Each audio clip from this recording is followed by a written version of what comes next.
D'abord, merci pour la question que vous venez de lever. Je suis ici pour la session des caucus des députés, des parlementaires ituriens que nous avions organisé et nous avions fini. Et aussi, je suis en vacances parlementaires parce que je dois aller dans ma base naturelle. Et la situation sécuritaire, elle est extrêmement alarmante. Ça, il faut qu'on se le dise clairement. Ça, c'est voiler la face. Donc, la situation sécuritaire ne va pas bien en Ituri. Et ça nous préoccupe au plus haut. Je dois lancer un message pour tout le monde parce que vraiment nous avons besoin que notre province puisse développer. Nous devons désarmer nos cœurs et travailler pour la cohésion et la cohabitation pacifique pour l'Ituri.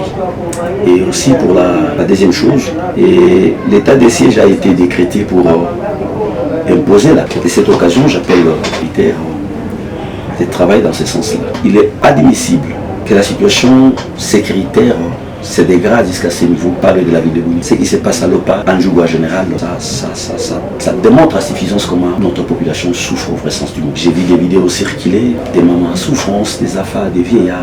Je me suis dit, nous sommes dans quelle contrée? Est-ce que réellement il y a la sécurité? Il est de tout à, il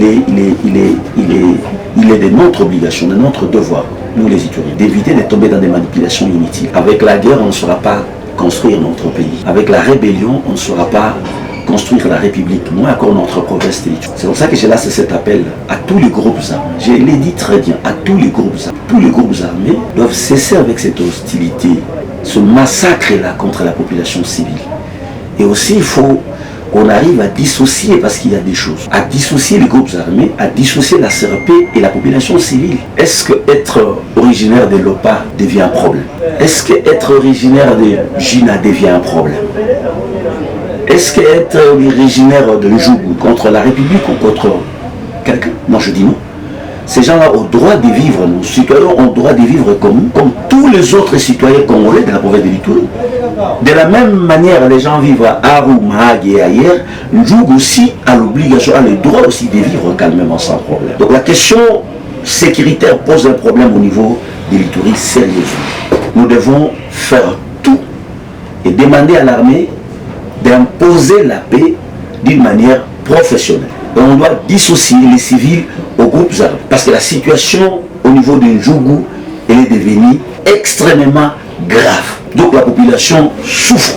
Même la situation humanitaire en Djougou, c'est catastrophique. Il n'y a pas moyen. Je venais de faire un message. Le gouvernement de la République doit rapidement intervenir pour la situation humanitaire et les ONG qui interviennent dans le secteur humanitaire doivent faire quelque chose pour nos populations de Djougou. Et ça c'est très important parce qu'il y a des vies des gens qui souffrent, des enfants qui souffrent, qui sont en difficulté. Et là, il faut vraiment qu'on fasse rapidement pour qu'on trouve une solution par rapport à cette question sécuritaire. Nous avons vu des grandes personnalités et nous avons confiance que le chef de l'État, son Excellence Félix Antoine Tshisekedi Tshilombo, il va intervenir et il le fait régulièrement. Et si aujourd'hui l'ordonnance de l'état de siège a été décrétée, c'était pour imposer la paix en Ituri. Le président de la République fait tout pour qu'il y ait la paix chez nous en Ituri. Et nous aussi nous avons une responsabilité, nous attaquer Ituri. Nous devons aussi travailler dans ce sens-là, nous devons tous mouiller nos maillots et aussi mettre la main dans la pâte pour qu'il y ait la paix en Ituri. Je l'ai dit quand on m'avait posé la question. On doit prendre cette responsabilité-là. On doit éviter d'alimenter aussi.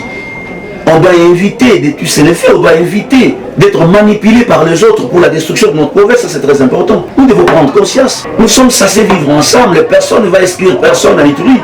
Personne ne va chasser personne en Djougou. L'Ituri, c'est pour nous tous. Djougou, c'est pour nous tous. Donc, la question de la paix, c'est une question collective où nous devons travailler ensemble pour que la paix revienne chez nous. Ce n'est pas seulement la question de Kinshasa, ce n'est pas seulement un individu, ce n'est pas une seule personne. C'est une question qui nous engage tous. Et les députés, et la population. Nous devons travailler dans ce sens-là et nous nous battons à notre niveau, les députés se battent à leur niveau.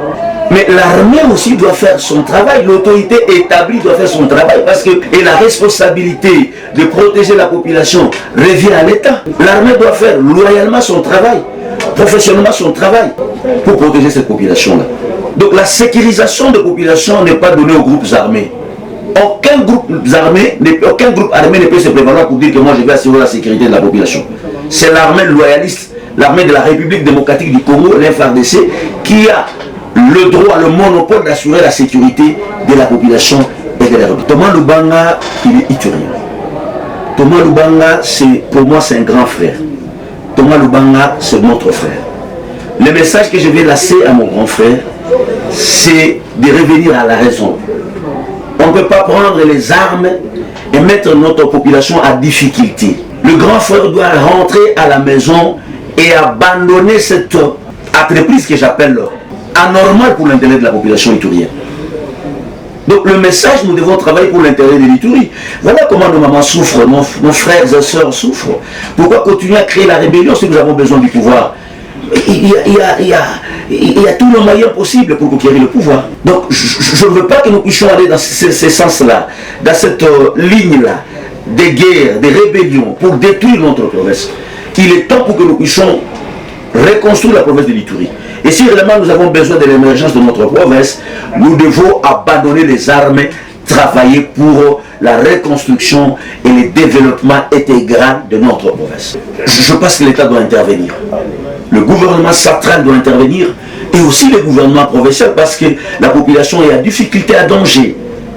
Raison pour laquelle, je l'ai dit, je lance même un message aux ONG qui sont dans le secteur humanitaire, d'intervenir rapidement pour la situation de nos frères et sœurs déplacés qui sont vraiment en difficulté, en souffrance. Parce que c'est anormal. Quelqu'un qui a quitté son milieu d'origine, il se retrouve dans la ville de Bunia. Il va vivre comment?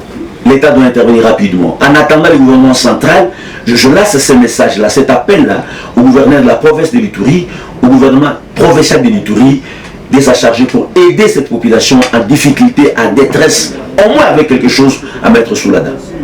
Parce que cette question nous préoccupe tous, ça nous dérange tous. Nous sommes en train de faire des lobbying dans ce sens-là. Nous pensons qu'il y aura une suite favorable et catastrophique. Non, il n'y a jamais eu un point de discorde entre les élis, ça je vous le dis franchement. Moi je suis élu de l'Ituri, de la circonscription électorale d'Arou, il n'y a jamais eu de discorde entre nous.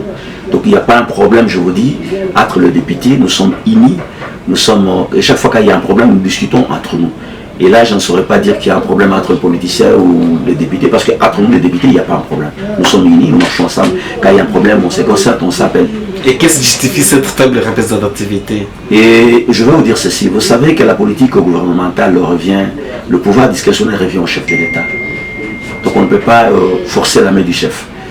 Mais néanmoins, nous allons continuer avec le plaidoyer, parce que ce n'est pas seulement le poste ministériel, il y a plusieurs postes. Il y a des postes de PDG, il y a les postes de DG, il y a les postes de PCA aussi. Donc on n'est pas faire le plaidoyer dans ce sens-là pour que l'Ituri soit représenté là-bas. Mais nous avons un digne fils de l'Ituri qui est là. Et son excellence Ouatoum qui est là. Donc nous devons soutenir le gouvernement de la République, soutenir le chef de l'État, soutenir aussi notre frère, l'excellence Ouatoum. Donc je voudrais lancer ce message-là, cet appel-là à nos frères ituriens d'être derrière son excellence, le président de la République, Félix Antoine Tshisekedi Tshilombo, d'être derrière le gouvernement Souminade et aussi accompagner, soutenir notre frère Louis Ouatoum qui est dans le gouvernement de la République. Donc je pense que c'est déjà quelque chose, mais il faut encore continuer à travailler pour que les Ituriens se retrouvent même au niveau de mandataires par exemple. Merci. C'est vraiment de vous remercier.